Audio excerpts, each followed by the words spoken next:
This community, and what do I mean by this community? I mean men who have kids climb on them, show them their crotchless nylons, and do drag queen story hour. It's not just fun and a little bit peppy or spicy. It's a problem, and you need to be aware. It's really not a problem. The events he's talking about are again, this is no different than the kink and pride discourse, where we all had to talk for a month about whether kink should be at pride. But then the events that were being posted as examples of kink at pride were fulsome. The images that people are showing of drag queens preying on children at drag queen story hour are not drag queen story hour events, so why are you classifying them as so? Drag queen story hour has had so much demonization around it, and the fact that it's still welcome in many communities, and the fact that they haven't been able to find much on it is, if anything, is a testament to drag queen story hour's integrity. Okay, so the thing is, Steven Crowder has a long track record of not only perpetuating gay stereotypes when it comes to AIDS and what he said with Harvey Milk, or this with gays being more predatory in nature when it comes to children. Again, the gay men are pedophiles more on nature. We've gone through anti-gay PSAs in the 50s before on this channel, where they tell you to beware the homosexual. But what they're really talking about is basically, you know, all gays are pedophiles. And that's what they're trying to drive home with the messaging on these shows. Okay. Anyway, since we were talking about Steven Crowder, I think we might as well talk about Steven Crowder. So Steven Crowder recently had a clip on his channel where he talked about sexual behavior, and particularly the sexual behavior of the LGBTQ community, particularly gay men. And he goes on to talk about the promiscuity of gay men, and how, in particular, gay men are more predatory in nature as far as recruiting. And you need to understand the risk, particularly with young boys in your household, as it comes from this community. Now, there's a lot of things wrong with what Crowder says. And I can get into the science behind why he's wrong. I can extend into why it's extreme generalization, and how he continues to perpetuate stereotypes about the gay community. But let's listen to this. Let's listen to the clip. I think women generally, and I mean this, don't fully understand the danger at play, particularly from gay men. They are definitely more predatory in nature as far as recruiting than women, because men are more sexually predatory in nature. Yeah. Okay, the first thing I want to ask is, what the hell does he mean by recruiting? I want to know what he means by recruiting, because I heard a lot of the same stuff from Big Papa Fascist, recruitment. And when I was talking to him, it was something along the lines of like, well, you know, with these television programs, they're going to make the kids gay. I guess the gay alligators with rainbow flags is enough to make people gay. And let's be clear. If an alligator with a rainbow flag on a television program saying don't commit hate crimes against queers is enough to make you gay, then there's nothing the world could have done to stop you from turning gay. Let me be clear. There's no evidence to suggest that's the case, but if it's that little, then I'm sorry. The tsunami's coming whether you like it or not, right? But there's nothing about gay men in particular that are more predatory in nature. I don't think I've seen any studies suggesting that gay men in particular are more predatory in nature towards youth, or that we engage in recruitment, whatever the hell that means.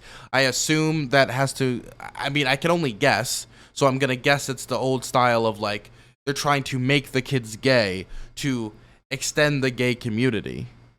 Which, if gay people don't fully understand when it comes to nurture, what could affect sexuality, then there's not really much they can do to quote-unquote recruit.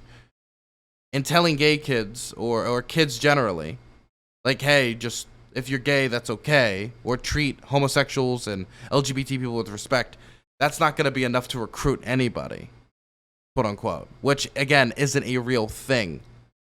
The only real hardline evidence we have when it comes to homosexuality and what makes someone's gay is there's a few things biologically that we can point to, particularly around the issues of hormones while somebody is in the womb.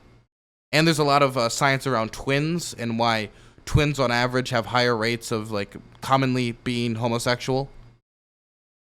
Anyway, I don't know what he means by recruitment, and there's no evidence that homosexuals are particularly more predatory in nature, especially quote-unquote gay men.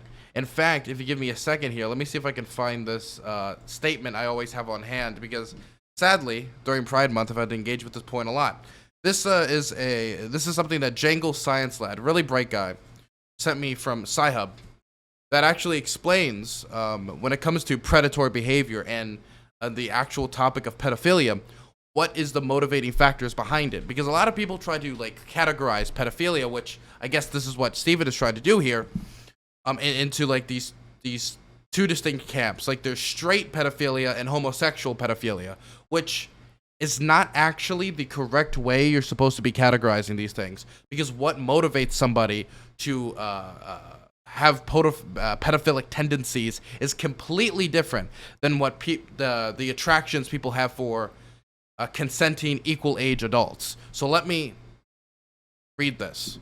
The correct way to categorize? Yes, there are actual correct way to categorize this. Yes. Let me read this to you right now.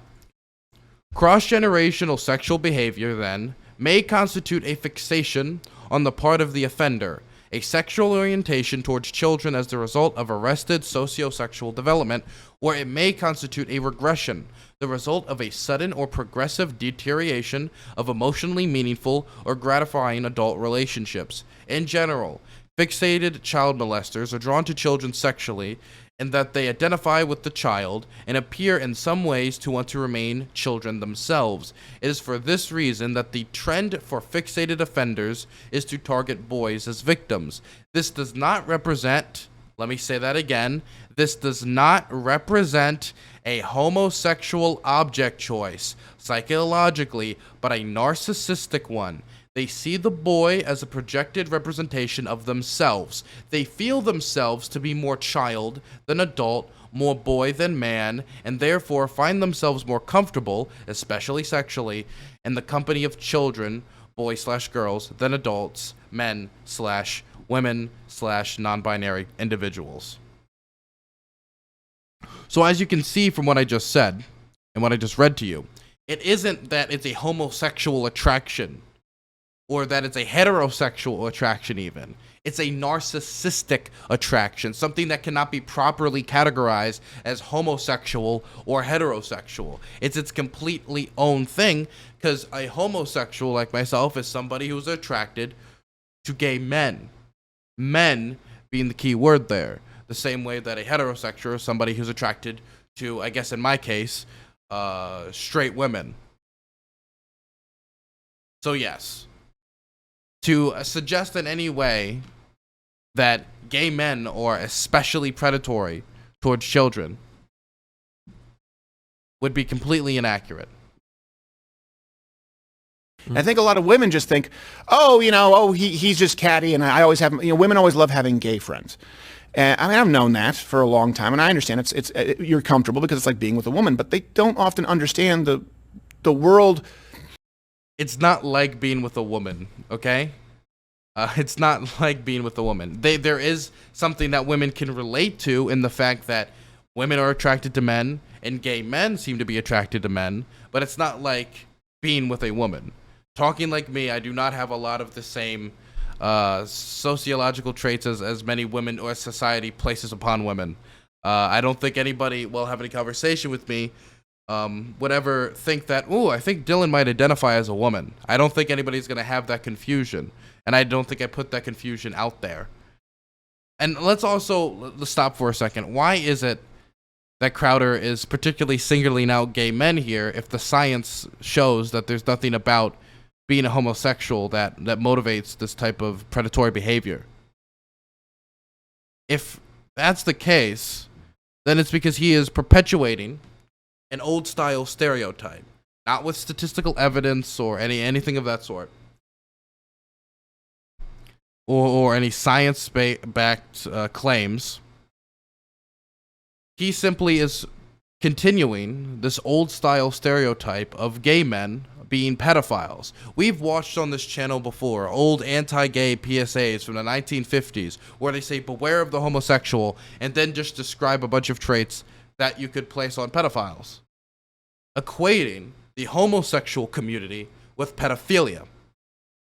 That equation is completely unscientific. It makes no sense, and it perpetuates stereotypes that has led to gay people historically being lynched, killed.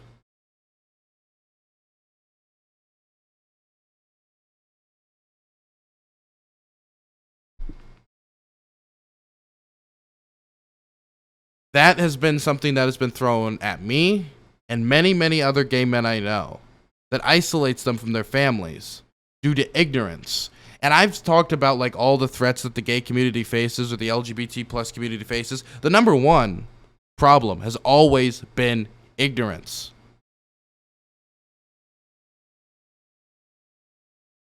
It has been the threat of ignorance when it comes to topics like this, and perpetuating these stereotypes will only continue to heighten that ignorance. Now, that's the first thing, but Steven Crowder also doesn't have a great record with the LGBT community. I've already talked about his claims about AIDS extensively on stream before. You'd have to go back in some VODs, I think, to find it. I'll see if I can link that maybe later. But he also claims very similar statistics and stuff during this. And here's the second thing.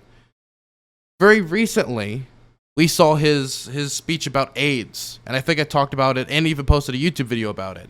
When it had to come with Harvey Milk, where Steven Crowder is perpetuating another stereotype. That the gay community is this disease-ridden, AIDS-filled cesspool.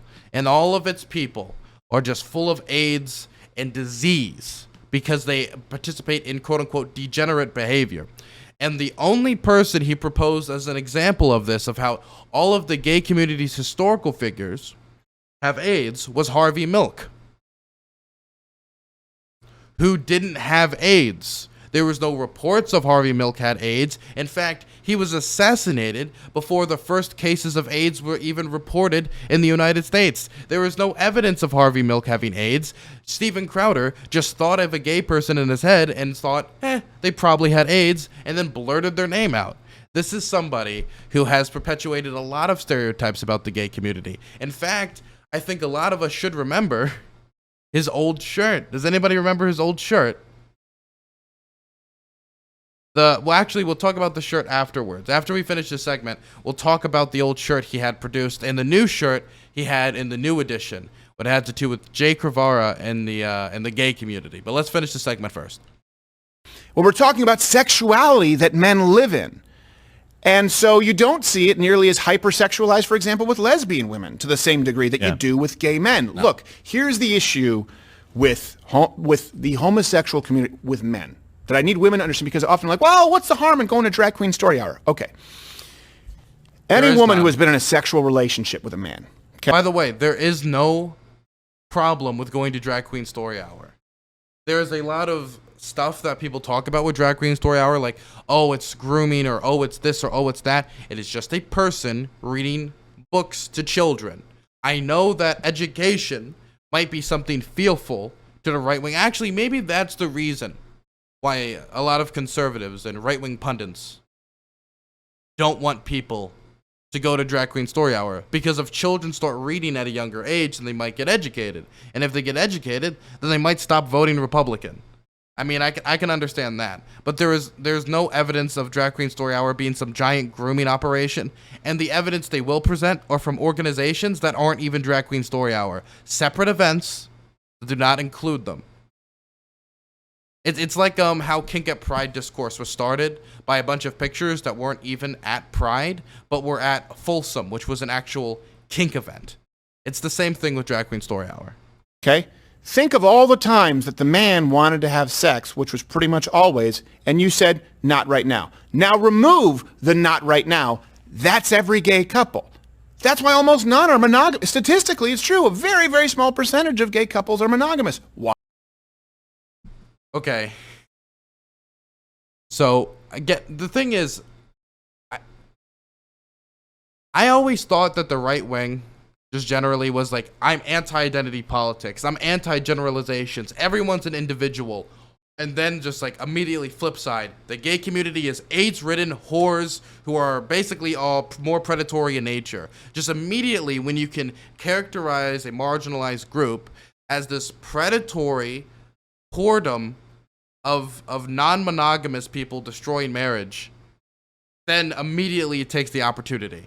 Immediately takes the opportunity to make that classification. I am somebody who is very monogamous. When it comes to me getting into a relationship, I practice monogamy pretty hardcore. I'm somebody who opening up a relationship is not something that I'm comfortable with. I know many gay people. In fact, most of the gay people I know are like that. Now, I would like to see the statistics he would provide to that. I can't really counter them because he didn't give any statistics on this. He didn't post any in the YouTube description of the stream that he had. He didn't post it in the comment section. He didn't post it on Twitter afterwards. There is nothing on any of the threads that were posted about this tweet that showed statistics to back this. So I'm just going to wait for in the future. Maybe he'll provide more evidence for this. I don't know. Why? Because men can have unfettered sex with no emotional connection, and guess what? Not all men can do that. There's a lot of men who need an emotional connection. I've always found sex a lot more enjoyable when there is an actual emotional connection there. Can I have it without one? I guess, but I would more prefer one. That's why I've always more despised hookup culture, and I always preferred that if I am going to sleep with them, I'd like to have some amount of a connection with an individual. I mean, this is something that is true throughout most communities.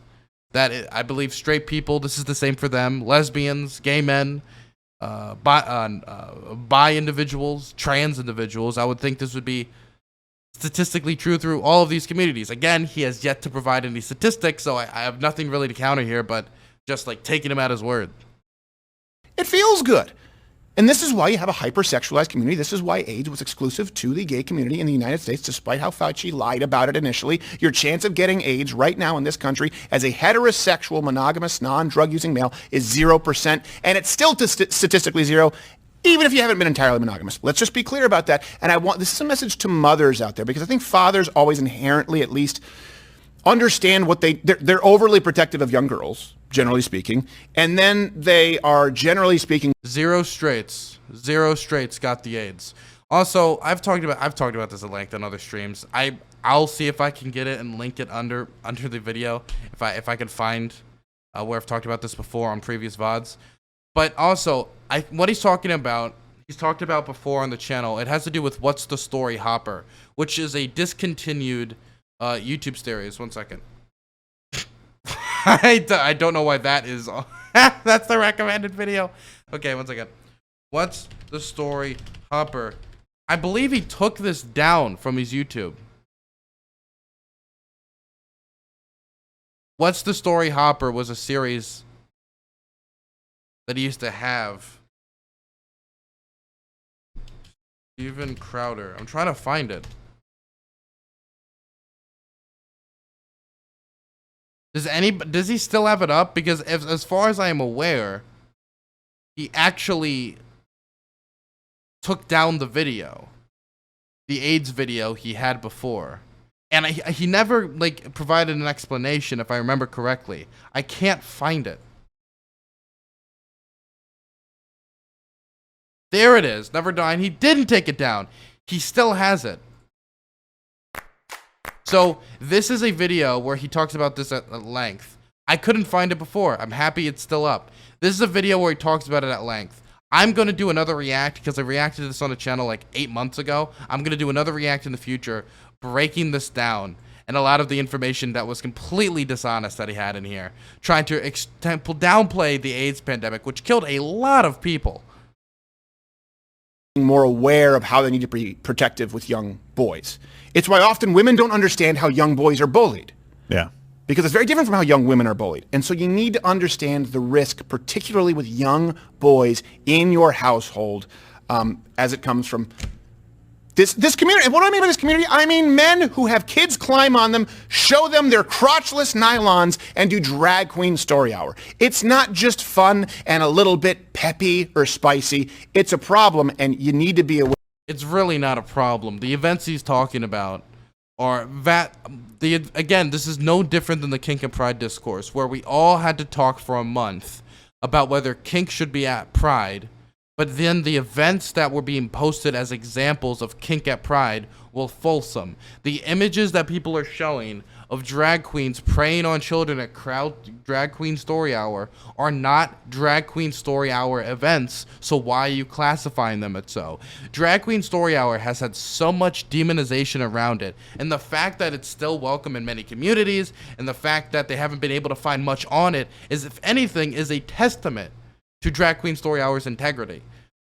Okay, so the thing is, Steven Crowder has a long track record of not only perpetuating gay stereotypes when it comes to AIDS and what he said with Harvey Milk, or this with gays being more predatory in nature when it comes to children. Again, the gay men are pedophiles more on nature. We've gone through anti-gay PSAs in the 50s before on this channel where they tell you to beware the homosexual. But what they're really talking about is basically, you know, all gays are pedophiles. And that's what they're trying to drive home with the messaging on these shows. And with Steven Crowder, it's no different. But in fact, Steven Crowder has this shirt on his store.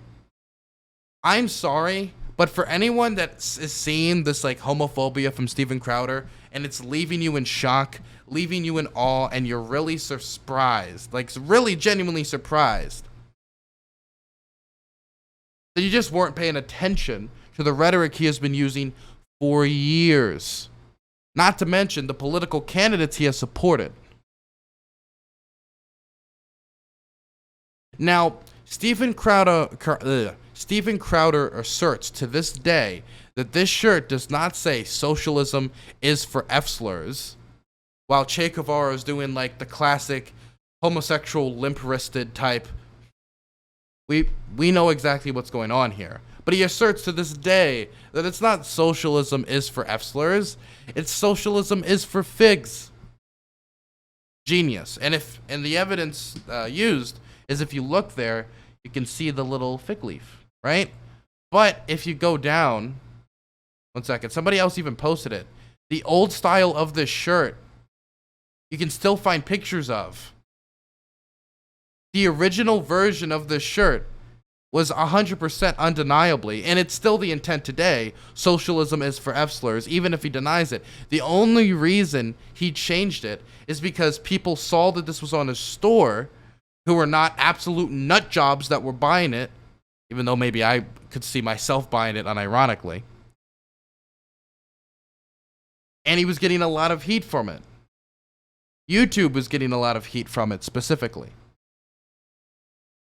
So I understand that he's trying to run the fine line here, but dude, it's not tricking anyone. So let's do the Steven Crowder counter on gay issues. He asserted that all major gay historical figures had AIDS, and the only example he used was Harvey Milk, who didn't have AIDS and was assassinated before we started discovering the first AIDS cases in the United States. He has asserted that gay men are by nature more predatory, has downplayed the AIDS pandemic, and continues to sell a shirt on his platform that he lies about that says socialism is for F-slurs, and it's limp-wristed. And we all know what this is supposed to be. Look, Steven Crowder is a very, very, very large right-wing commentator. In fact, probably one of the larger ones in the United States of America. The ones that have of the bygone era are your Rush Limbaughs. And they just died, and he was famous for reading on air people who died from AIDS and laughing at them. Once that became a little bit too much, even for the on-air people, he of course had to later apologize for that. He also famously said that when a gay person turns his back to you, it's not an insult, it's an invitation. Ben Shapiro recently, we covered on the show about him going after gay marriage is not equal to straight marriage. Homophobia, while possibly downplayed, I guess not in Steven Crowder's case, is still a major holding point, a major pillar of right-wing ideology in the United States of America. I am eager to export queer liberation around the world, as well as continuing that mission at home. But I think a lot of us sometimes forget that there's still a lot of work to be done when it comes to continuing the mission at home. And a lot of quote-unquote mainstream commentators are still perpetuating these stereotypes, which have been used as weapons against the queer community for the longest time imaginable. And that even if we're starting to see polling that about half of the Republican Party is now in support of gay marriage, there's still a lot of people in that party, and the loudest voices in that party, and some of the most powerful voting blocs in that party, like the evangelical voting bloc, still oppose queer liberation, still oppose gay marriage, still oppose any semblance of respect for LGBT people. Steven Crowder is just one example of these people. They still continue to live in the Stone Age.